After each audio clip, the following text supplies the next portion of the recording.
नमस्कार, जय हिंद साथियों। आप सभी का स्वागत है प्रगति एक्सप्रेस पे। तो अभी हम लोग देखने जा रहे हैं लेखक और उसके नाम, कि कौन सा लेखक कौन सा चैप्टर को लिखा है, कहानी लिखा है, भाषण लिखा है, निबंध लिखा है, क्या है, उसी के बारे में अभी हम लोग डिस्कस करने जा रहे हैं। और ये जो है गोध्युली किताब का जो गद्य खंड है उसी को हम लोग अभी डिस्कस करने जा रहे हैं। तो आइए देखिए, बिना देर किए हम लोग स्टार्ट करते हैं। ये देखिए गद्य खंड है, इसमें हमारे पास टोटल 12 चैप्टर दिए गए हैं। तो सबसे पहले हम पहला चैप्टर पे बात करेंगे। पहला चैप्टर का नाम है श्रम विभाजन और जाति प्रथा, जिसके लेखक कौन है? भीमराव अंबेडकर। और यह है क्या? तो निबंध है। पहला का नाम है श्रम विभाजन और जाति प्रथा, लेखक कौन है? भीमराव अंबेडकर। और यह क्या है? निबंध है। पूछा जाएगा कि श्रम विभाजन और जाति प्रथा क्या है, तो आपको आंसर करना है निबंध है। किसने लिखा है? तो भीमराव अंबेडकर ने लिखा है। दूसरे चैप्टर का नाम है 20 के दांत, जिसके लेखक कौन है? नलिन विलोचन शर्मा। और यह है क्या? कहानी है। दूसरा चैप्टर पूछा जाएगा कि 20 के दांत कहानी के लेखक कौन है, तो नलिन विलोचन शर्मा। या तो ये पूछा जाएगा कि 20 के दांत कौन सी विद्या है, मतलब क्या है, कहानी है, कविता है, निबंध है, साक्षात्कार, क्या है, तो आपको आंसर करना होगा कहानी है। तीसरा चैप्टर का नाम है भारत से हम क्या सीखें, जिसके राइटर है मैक्स मुलर। क्या है? Max Muller. यह है क्या? तो भाषण है। तीसरा चैप्टर का नाम है भारत से हम क्या सीखे, जिसके लेखक कौन है? मैक्स मुलर है। और यह है क्या? तो यह एक भाषण है। चौथा चैप्टर का नाम है नाखून क्यों बढ़ते हैं, जिसके लेखक है हजारी प्रसाद द्विवेदी। और यह है क्या? तो ललित निबंध है। चौथा चैप्टर का नाम है नाखून क्यों बढ़ते हैं, जिसके लेखक कौन है? तो हजारी प्रसाद द्विवेदी। और है यह कैसा निबंध? तो ललित निबंध है। ये भी पूछा जाएगा कि नाखून क्यों बढ़ते क्या है, तो आपको आंसर करना होगा ललित निबंध है। अगला 5वां चैप्टर पे हम बात करने जा रहे हैं। क्या है? नागरी लिपि, जिसके लेखक कौन है? गुणाकर मूल्य। और है यह क्या? निबंध। आपसे पूछा जाएगा कि नागरी लिपि के लेखक कौन है, तो आंसर करना होगा गुणाकर मूल्य। यह है क्या? तो यह एक निबंध है। नेक्स्ट हम बात करने जा रहे हैं बहादुर। बहुत अच्छी कहानी बहादुर जो है उसके लेखक कौन है? अमरकांत। और है यह क्या? कहानी। तो पूछा जाएगा कि बहादुर जो है क्या है, तो कहानी है। इस कहानी के राइटर कौन है, लेखक कौन है? तो अमरकांत है। नेक्स्ट 7वां चैप्टर परंपरा का मूल्यांकन, किसके द्वारा लिखा गया? रामविलास शर्मा के द्वारा। यह है क्या? तो निबंध है। ये पूछा जाएगा कि परंपरा का मूल्यांकन किसके द्वारा लिखा गया, तो रामविलास शर्मा के द्वारा लिखा गया। और यह है एक क्या? निबंध है।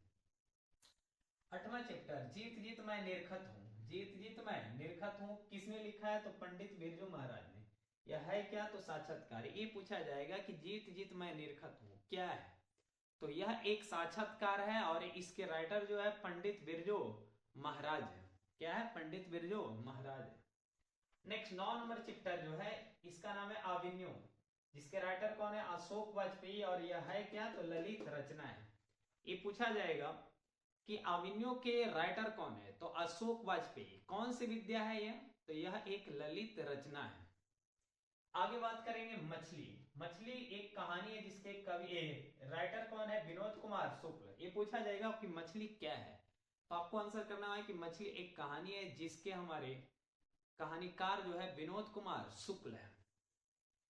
11 नंबर चैप्टर का नाम है नौबत खाने में इबादत, जिसके राइटर कौन है? अतेंद्र मिश्र है। और यह है क्या? तो व्यक्ति चित्र है।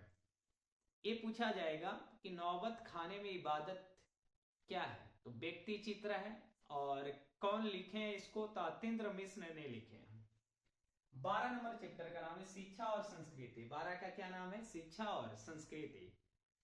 जिस जो किसने लिखा है? तो खुद महात्मा गांधी ने लिखा है। और यह है क्या? तो एक शिक्षा शास्त्र है। तो अभी हम लोग डिस्कशन करने जा रहे हैं काव्य खंड को, जिसमें टोटल 12 चैप्टर दिए गए हैं। उस सारे कविता के कवि कौन है, इससे 5 नंबर एग्जाम में आता है, ऑब्जेक्टिव है, हिंदी के पेपर में आएगा। और कौन सा कविता है, किसने लिखा है, वो आपसे पूछेगा। तो आप अगर इस वीडियो को देख लेते हैं ध्यान से, तो एक भी आपको गलत क्वेश्चन नहीं हो पाएगा, सारा का सारा आप आंसर दे सकते हैं। तो अभी हम लोग डिस्कशन करने जा रहे हैं। देखिए काव्य खंड टोटल कितने चैप्टर पर अभी डिस्कशन करेंगे? 12 चैप्टर पे। तो पहला चैप्टर का नाम है राम नाम बिने देखिए राम नाम बिनु बिरथे जगी जन्मा, कि कवि कौन है? तो गुरु नानक। दूसरा चैप्टर का नाम है प्रेम ऐनी श्री राधिका के कवि कौन है? रसखान। और तीसरा का नाम है अति सुधो स्नेह को मारक के कवि कौन है? घनानंद। इसके बाद चौथा जो है स्वदेशी कविता के कवि कौन है? प्रेमघन। और पांचवा जो आप चैप्टर देख रहे हैं भारत माता, जिसके कवि के कौन है? सुमित्रानंदन पंत है। इसके आगे है जनतंत्र का जन्म, जिसके कवि कौन है? रामधारी सिद्धिनकर। रामधारी सिद्धिनकर को राष्ट्रकवि भी कहा जाता है। अगला जो है हिरोशिमा, क्या है? हिरोशिमा, जिसके कवि का नाम है सच्चिदानंद हीरानंद वात्सायन अज्ञेय। और हो सकता है कि आपसे पूछा जाए कि अज्ञेय का पूरा नाम, तो ये होता है सच्चिदानंद हीरानंद वात्सायन अज्ञेय। कौन कविता लिखे हैं? तो हिरोशिमा लिखे। अगला हम बात करने जा रहे हैं एक वृक्ष की हत्या, जिसके कवि का नाम क्या है? कुंवर नारायण। क्या नाम है? कुंवर नारायण। इसके आगे चैप्टर है जिसका नाम है हमारी नींद। क्या है? हमारी नींद, जिसके कवि का नाम क्या है? वीरेन डंगवाल। क्या नाम है? वीरेन डंगवाल। इसके अगला जो 10 नंबर चैप्टर है उसका नाम है अक्षर ज्ञान। क्या है? अक्षर ज्ञान। और इनको कौन लिखे हैं? तो कवित्री है एक अनामिका, उन्हीं के द्वारा ये लिखा गया। 11 नंबर चैप्टर का नाम है लौटकर आऊंगा फिर, जिसके कवि कौन है? जीवनानंद दास। और लास्ट जो कविता आप देख रहे हैं मेरे बिना तुम पर हो, जिसके कवि कौन है? रेनर मारिया रिल्के। तो अगर आप हमारे इस 2 से 3 मिनट का वीडियो देख लेते हैं तो पूरा का पूरा आपको ये समझ में आ गया होगा।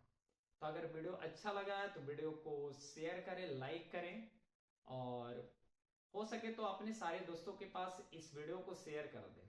तो मिलते हैं नेक्स्ट वीडियो में, तब तक के लिए जय हिंद।